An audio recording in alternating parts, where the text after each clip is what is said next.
Okay,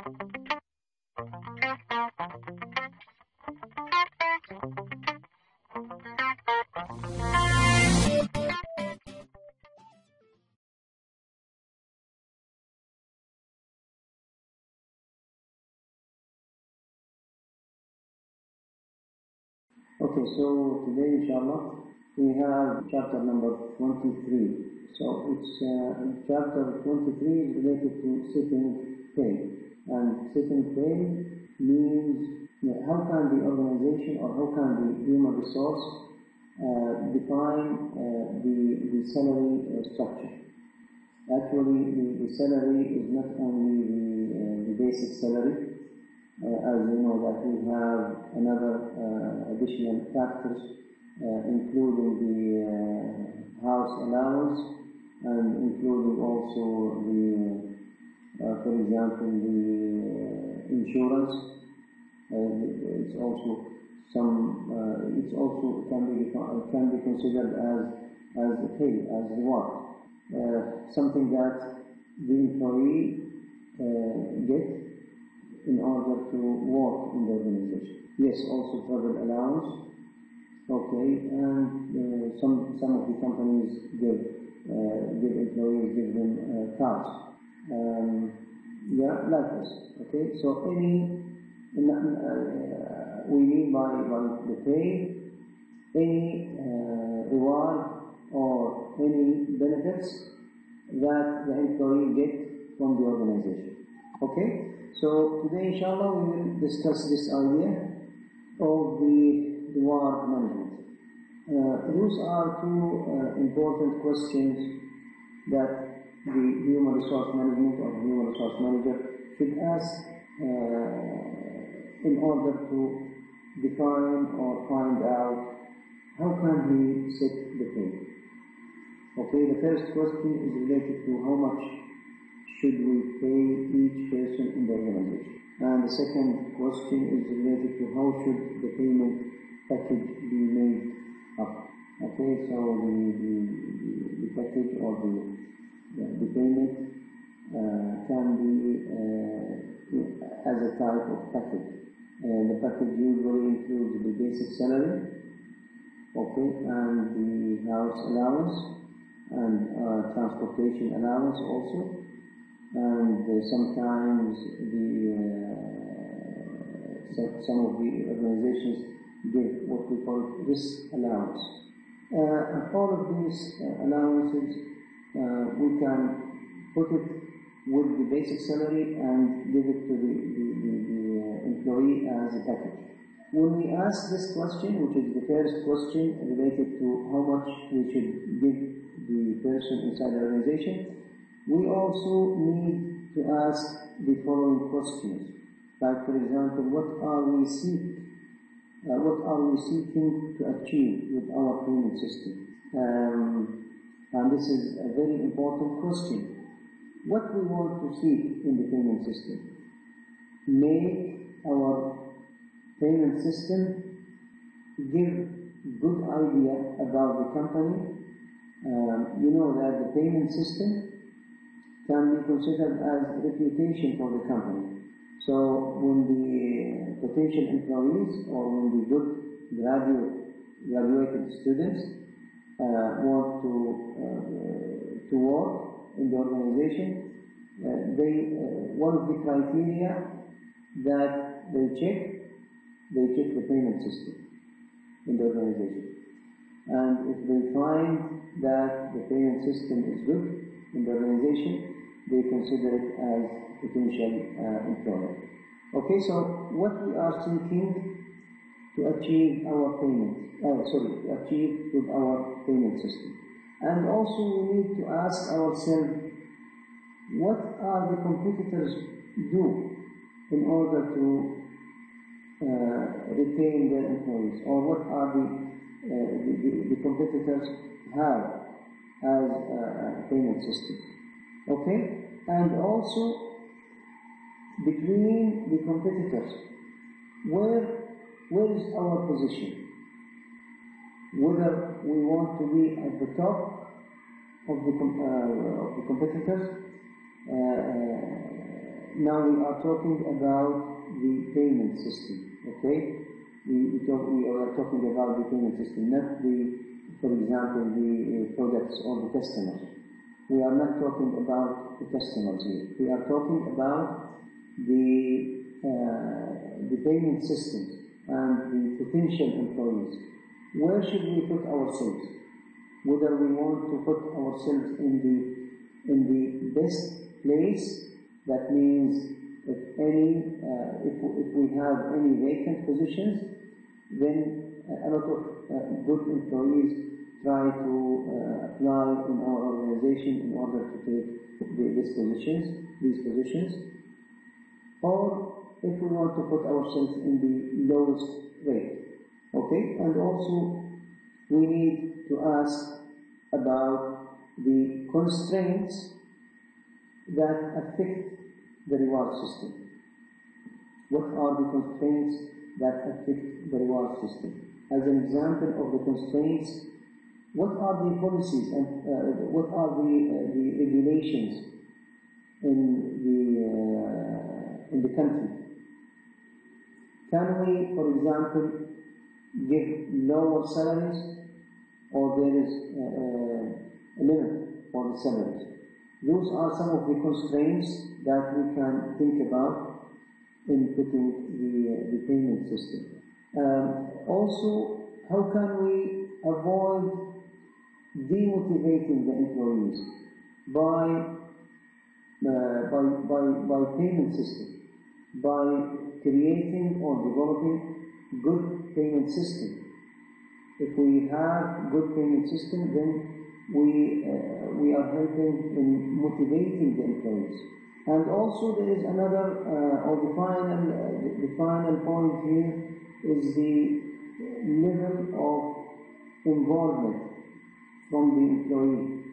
Whether when we pay the system, when we make the payment system, whether we involve the employee or the employees, or we just keep them away and make our payment systems based on the market or based on the competitors and so on. So the more the employees are involved in the payment system, the more they will be motivated, because they will think that we, as a human resource department, we did not ignore them, or we did not put anything or any system that can be not good for them. In making the reward system, the employer, that means the organization, has some objectives, or the organization should have the following objectives, okay? So there is some objectives related to attracting the staff. When we put the payment system, we need to make sure that this payment system is attracting the staff.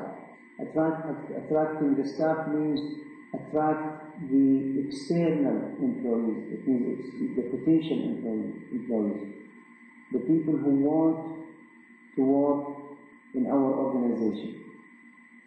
Okay? How can we attract the people? How can we attract the good candidates to work in our organization? So the payment system should consider this point.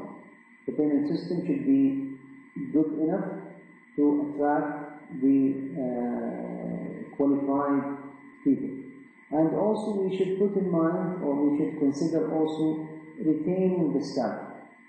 By putting good payment system, we should think about retaining the staff. Retaining the staff means to keep them from going to the other organization. Keep them in our organization, keep the good employees in our organization, and avoid from what we call the turnover. We already talked about the turnover. payment system should enhance or reduce the turnover rate. Okay? And the third point here is to motivate the staff. The payment system should help in motivating the staff. Okay? The fourth point is to driving the change. If, for example, if we have bad culture inside the organization, if the employees inside the organizations losing a lot of time talking together and don't do their jobs, okay, so the payment system should create or help in creating new culture, better culture of the organization, or the employees of the organization. Okay?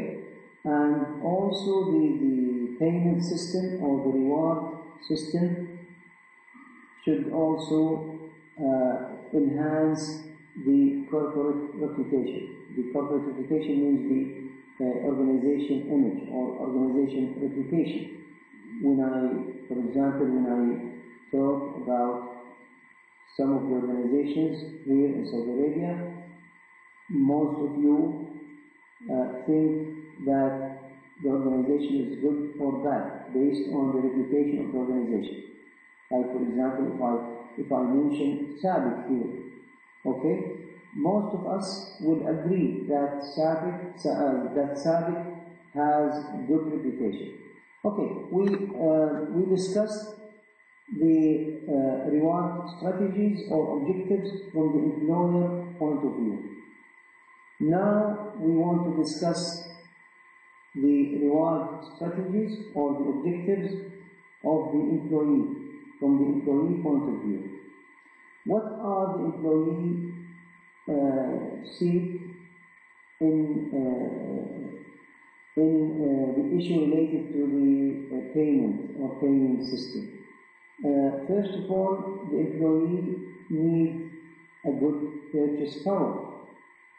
He wants a salary that gives him ability to buy any products or services that he wants to buy and to maintain his lifestyle. Like, for example, if he has a family and the family has a lot of requirements, a lot of things to buy, then the payment system or the salary should give the employee ability to buy for his family. So this is related to the purchasing power. The purchasing power means the ability to buy what he wants, okay, and his family wants also. The second objective for the employee is the fairness. Of course, when the employee works in an organization, he wants to be treated fairly with his colleagues. For example, with the people who have the same qualification, the same experience, the same skills, the same work. Okay, he wants to be similar to those people. Okay, so this is what we call the fairness. And also, the employee wants to have his rights inside the organization. Of course, all the employees in an organization have some rights. Okay, and they need, from the payment system, they need to get those rights. And also the recognition. The employee wants to be recognized by his manager or his director or something like this, okay, in order to work in good environment.